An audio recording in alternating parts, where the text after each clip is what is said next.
ആകാശവാണി. നമസ്കാരം. പ്രാദേശിക വാർത്തകൾ വായിക്കുന്നത് സുധിൻ സൈനുദ്ദീൻ.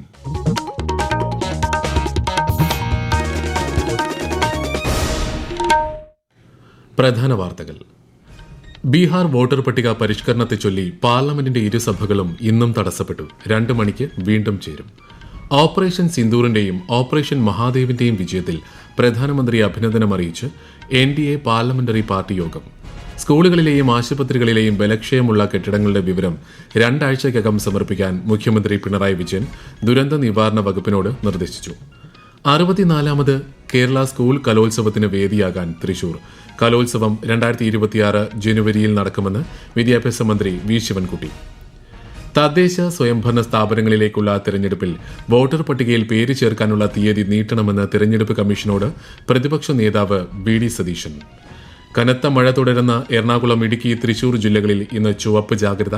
കേരള തീരത്ത് മത്സ്യബന്ധനത്തിന് വിലക്ക്. വാർത്തകൾ വിശദമായി. പാർലമെന്റിൽ ഇന്നും പ്രതിപക്ഷ പ്രതിഷേധം. ഇതേ തുടർന്ന് ഇരുസഭകളും ഉച്ചയ്ക്ക് 2 മണിവരെ നിർത്തിവെച്ചു. രാവിലെ ഇരുസഭകളും ആരംഭിച്ചപ്പോൾ തന്നെ പ്രതിപക്ഷ അംഗങ്ങൾ ബീഹാറിലെ പ്രത്യേക വോട്ടർ പട്ടിക പരിഷ്കരണം അടക്കമുള്ള വിഷയങ്ങൾ ഉന്നയിച്ച് പ്രതിഷേധിക്കുകയായിരുന്നു. ലോക്സഭയിൽ കോൺഗ്രസ്, DMK, TMC തുടങ്ങിയ പ്രതിപക്ഷ പാർട്ടികൾ മുദ്രാവാക്യം വിളികളുമായി നടുത്തളത്തിലിറങ്ങി. രാജ്യസഭയിലും സമാനമായ സാഹചര്യമായിരുന്നു. തുടർന്നാണ് ഇരുസഭകളും 2 മണിവരെ നിർത്തിവെച്ചത്. NDA പാർലമെന്ററി പാർട്ടി യോഗം ഇന്ന് ചേർന്നു. ന്യൂഡൽഹിയിലെ പാർലമെന്റ് സമുച്ചയത്തിലായിരുന്നു യോഗം. പ്രധാനമന്ത്രി നരേന്ദ്രമോദി, രാജ്യരക്ഷാമന്ത്രി രാജ്നാഥ് സിംഗ്, ആഭ്യന്തരമന്ത്രി അമിത്ഷാ, BJP അധ്യക്ഷൻ JP നഡ്ഡ തുടങ്ങിയവരും NDA MPമാരും പങ്കെടുത്തു. ഓപ്പറേഷൻ സിന്ദൂറിന്റെയും ഓപ്പറേഷൻ മഹാദേവിന്റെയും വിജയത്തിൽ MPമാർ പ്രധാനമന്ത്രി നരേന്ദ്രമോദിയെ അഭിനന്ദിച്ചു. സ്കൂളുകളിലും ആശുപത്രികളിലും ഉൾപ്പെടെ ബലഹീനമായതും പൊളിച്ചു മാറ്റേണ്ടതുമായ കെട്ടിടങ്ങൾ ഉണ്ടെങ്കിൽ അവയുടെ വിവരം 2 ആഴ്ചയ്ക്കകം നൽകണമെന്ന് ദുരന്ത നിവാരണ വകുപ്പിന് നിർദ്ദേശം നൽകി മുഖ്യമന്ത്രി പിണറായി വിജയൻ.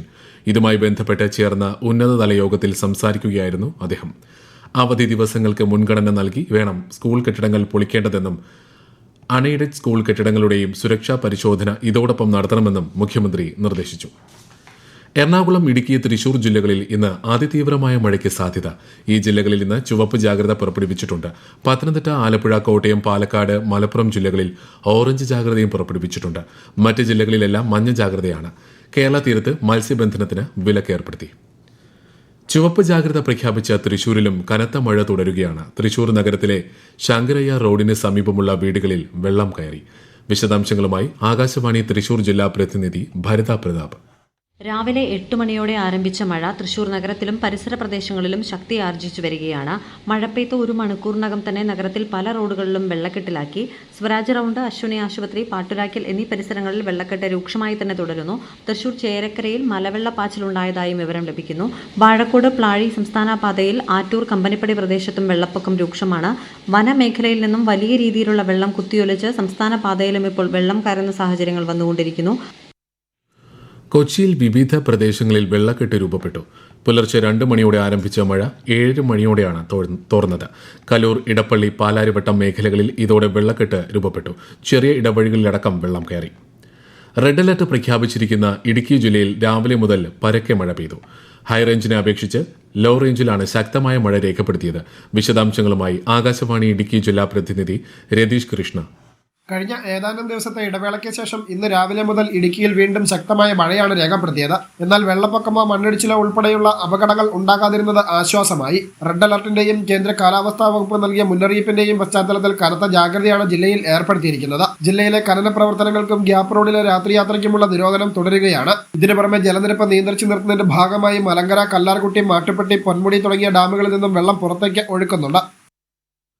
പത്തനംതിട്ട ജില്ലയിലെ കക്കി ആനത്തോട് ഡാമിന്റെ ഷട്ടറുകൾ ഉയർത്തുന്നത് മാറ്റി. വൃഷ്ടിപ്രദേശത്ത് മഴ കുറവുള്ളതിനാലാണ് ഡാം തുറക്കുന്ന സാഹചര്യം നിലവിൽ ഒഴിവാക്കിയത്.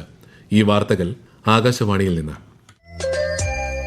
ആകാശവാണി വാർത്തകളും വാർത്താ അധിഷ്ഠിത പരിപാടികളും All India Radio news Thiruvananthapuram YouTube ചാനലിലും All India Radio news Thiruvananthapuram Facebook പേജിലും AIR ന്യൂസ് _തിരുവനന്തപുരം ഇൻസ്റ്റഗ്രാം അക്കൌണ്ടിലും AIR ന്യൂസ് _TVM X ഹാൻഡിലും ലഭ്യമാണ്. സംസ്ഥാനത്തെ സ്കൂൾ ക്ലാസ് മുറികളിൽ നിന്ന് പിൻബെഞ്ചുകാർ എന്ന സങ്കല്പം ഒഴിവാക്കാൻ ആഗ്രഹിക്കുന്നതായി മന്ത്രി വി ശിവൻകുട്ടി. ഒരു വിദ്യാർത്ഥിയുടെ ആത്മവിശ്വാസത്തെയും പഠനത്തെയും ഈ സങ്കല്പം പ്രതികൂലമായി ബാധിക്കാൻ സാധ്യതയുണ്ടെന്നും എല്ലാ കുട്ടികൾക്കും തുല്യ അവസരങ്ങൾ ഉറപ്പാക്കുക എന്നതാണ് സർക്കാരിന്റെ ലക്ഷ്യമെന്നും അദ്ദേഹം സമൂഹമാധ്യമത്തിൽ കുറിച്ചു. ഇത് കണക്കിലെടുത്ത് സംസ്ഥാനത്തെ വിദ്യാഭ്യാസ രീതിക്ക് അനുയോജ്യമായ ഏറ്റവും മികച്ച മാതൃക കണ്ടെത്താൻ വിദഗ്ധരുടെ ഒരു സമിതിയെ നിയോഗിക്കാൻ തീരുമാനിച്ചതായും മന്ത്രി അറിയിച്ചു. 64ാമത് കേരള സ്കൂൾ കലോത്സവം 2026 ജനുവരി 7 മുതൽ 11 വരെ തൃശൂർ ജില്ലയിൽ വെച്ച് നടത്താൻ തീരുമാനിച്ചതായി വിദ്യാഭ്യാസ മന്ത്രി വി ശിവൻകുട്ടി.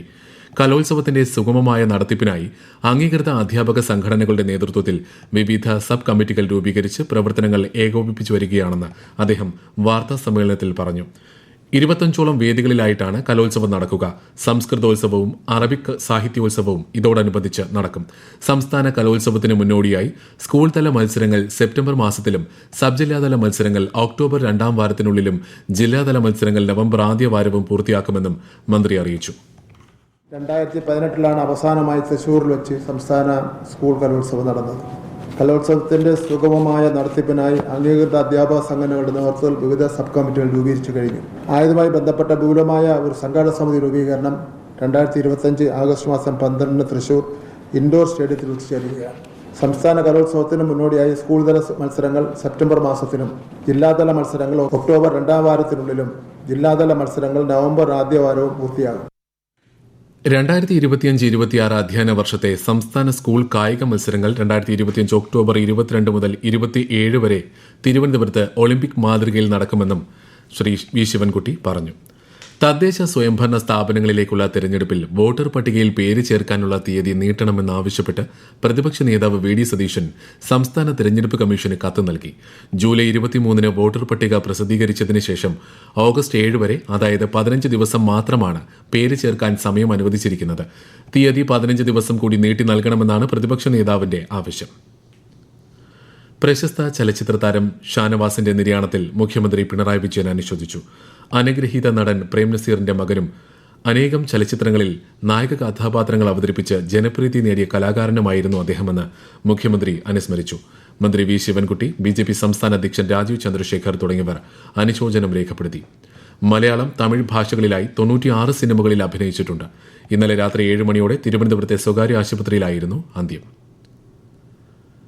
ഭക്ഷ്യ പൊതുവിതരണ രംഗം ഏറെ പ്രതിസന്ധികൾക്കിടയിലും അഭിമാനകരമായാണ് മുന്നോട്ടു പോകുന്നതെന്ന് മന്ത്രി GR അനിൽ.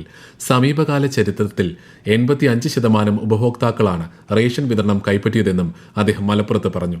റേഷൻ വ്യാപാരികളുടെ ആവശ്യങ്ങൾ ഗൌരവപൂർവ്വം പരിഗണിക്കും. റേഷൻ വ്യാപാരികൾക്ക് ആവശ്യമായ ആനുകൂല്യങ്ങൾ നൽകുന്നതിൽ സംസ്ഥാന സർക്കാരിന് മടിയില്ലെന്നും പൊതുവിതരണ രംഗം മെച്ചപ്പെടുത്താൻ ഒരുമിച്ച് നിൽക്കേണ്ടതുണ്ടെന്നും മന്ത്രി വ്യക്തമാക്കി. പത്തനംതിട്ട കോന്നി കലഞ്ഞൂർ പൂമരുതുകുഴിയിൽ പൊന്മേലിൽ രേഷ്മയുടെ വീട്ടിലേക്ക് വളർത്തുനായയുടെ പിന്നാലെ ഓടിക്കയറിയത് പുലിയാണെന്ന് സ്ഥിരീകരിച്ചു. പരിശോധന നടത്തിയ വനം വകുപ്പ് ഉദ്യോഗസ്ഥർ പുലിയുടെ കാൽപ്പാടുകൾ തിരിച്ചറിഞ്ഞതോടെയാണ് സാന്നിധ്യം സ്ഥിരീകരിച്ചത്. ഉടൻ കൂട് സ്ഥാപിക്കുമെന്നും ജനങ്ങൾ ജാഗ്രത പാലിക്കണമെന്നും അധികൃതർ അറിയിച്ചു. പട്ടികവർഗ വികസന വകുപ്പിന്റെ സുവർണ ജൂബിലി ആഘോഷങ്ങൾ മുഖ്യമന്ത്രി പിണറായി വിജയൻ തദ്ദേശീയ ജനതയുടെ അന്തർദേശീയ ദിനമായ ഈ മാസം 9 ഉദ്ഘാടനം ചെയ്യും. തിരുവനന്തപുരം കനകക്കുന്നിലെ നിശാഗന്ധി ഓഡിറ്റോറിയത്തിൽ നടക്കുന്ന ചടങ്ങിൽ മന്ത്രി OR കേളു അധ്യക്ഷത വഹിക്കും. ഇംഗ്ലണ്ടിനെതിരായ ഓവൽ ടെസ്റ്റിലെ ജയത്തോടെ ഇന്ത്യ ലോക ടെസ്റ്റ് ചാമ്പ്യൻഷിപ്പ് പോയിന്റ് പട്ടികയിൽ 3ാം സ്ഥാനത്തെത്തി. 5 ടെസ്റ്റുകളിൽ 2 ജയവും 2 തോൽവിയും 1 സമനിലയുമുള്ള ഇന്ത്യയ്ക്ക് 46.67 പോയിന്റ് ശരാശരിയാണ് ഉള്ളത്. ഓവലിൽ 6 റൺസിനായിരുന്നു ഇന്ത്യയുടെ ജയം. 5 മത്സരങ്ങളുടെ പരമ്പര 2-2 ഇതോടെ തുല്യനിലയിലായി. ആൻഡേഴ്സൺ ടെണ്ടുൽക്കർ ട്രോഫി ഇരു ടീമുകളും പങ്കിട്ടു. നൊവാക് ജോക്കോവിച്ച് സിൻസിനാറ്റി ഓപ്പൺ ടെന്നീസ് ടൂർണമെന്റിൽ നിന്ന് പിന്മാറി. ജൂലൈയിൽ വിംബിൾഡണിൽ സെമി ഫൈനലിൽ പരാജയപ്പെട്ടതിനു ശേഷം ആദ്യമായി ഹാർഡ് കോർട്ടിൽ കളിക്കാനിരിക്കുകയായിരുന്നു പിന്മാറ്റം. US ഓപ്പണിൽ ജോക്കോവിച്ച് കളിക്കും. നെഹ്റു ട്രോഫി വള്ളംകളിക്ക് മുന്നോടിയായുള്ള പന്തലിന്റെ കാൽനാട്ട് കർമ്മം പുന്നമട ഫിനിഷിംഗ് പോയിന്റിൽ നാളെ നടക്കും. നെഹ്റു ട്രോഫി ബോട്ട് റേസ് ചെയർമാനും ജില്ലാ കളക്ടറുമായ അലക്സ് വർഗീസ് രാവിലെ 10 മണിക്ക് കാൽനാട്ട് കർമ്മത്തിന് നേതൃത്വം നൽകും. പ്രധാന വാർത്തകൾ വീണ്ടും. ബീഹാർ വോട്ടർ പട്ടിക പരിഷ്കരണത്തെ ചൊല്ലി പാർലമെന്റിന്റെ ഇരുസഭകളും ഇന്നും തടസ്സപ്പെട്ടു. 2 മണിക്ക് വീണ്ടും ചേരും. ഓപ്പറേഷൻ സിന്ദൂറിന്റെയും ഓപ്പറേഷൻ മഹാദേവിന്റെയും വിജയത്തിൽ പ്രധാനമന്ത്രി അഭിനന്ദനം അറിയിച്ച് NDA പാർലമെന്ററി പാർട്ടി യോഗം. സ്കൂളുകളിലെയും ആശുപത്രികളിലെയും ബലക്ഷയമുള്ള കെട്ടിടങ്ങളുടെ വിവരം 2 ആഴ്ചയ്ക്കകം സമർപ്പിക്കാൻ മുഖ്യമന്ത്രി പിണറായി വിജയൻ ദുരന്ത നിവാരണ വകുപ്പിനോട് നിർദ്ദേശിച്ചു. 64ാമത് കേരള സ്കൂൾ കലോത്സവത്തിന് വേദിയാകാൻ തൃശൂർ. കലോത്സവം 2026 ജനുവരിയിൽ നടക്കുമെന്ന് വിദ്യാഭ്യാസ മന്ത്രി വി ശിവൻകുട്ടി. തദ്ദേശ സ്വയംഭരണ സ്ഥാപനങ്ങളിലേക്കുള്ള തെരഞ്ഞെടുപ്പിൽ വോട്ടർ പട്ടികയിൽ പേര് ചേർക്കാനുള്ള തീയതി നീട്ടണമെന്ന് തെരഞ്ഞെടുപ്പ് കമ്മീഷനോട് പ്രതിപക്ഷ നേതാവ് വി ഡി സതീശൻ. കനത്ത മഴ തുടരുന്ന എറണാകുളം, ഇടുക്കി, തൃശൂർ ജില്ലകളിൽ ഇന്ന് ചുവപ്പ് ജാഗ്രത. കേരള തീരത്ത് മത്സ്യബന്ധനത്തിന് വിലക്ക്. പ്രാദേശിക വാർത്തകൾ കഴിഞ്ഞു. അടുത്ത വാർത്താ പ്രക്ഷേപണം 12:50.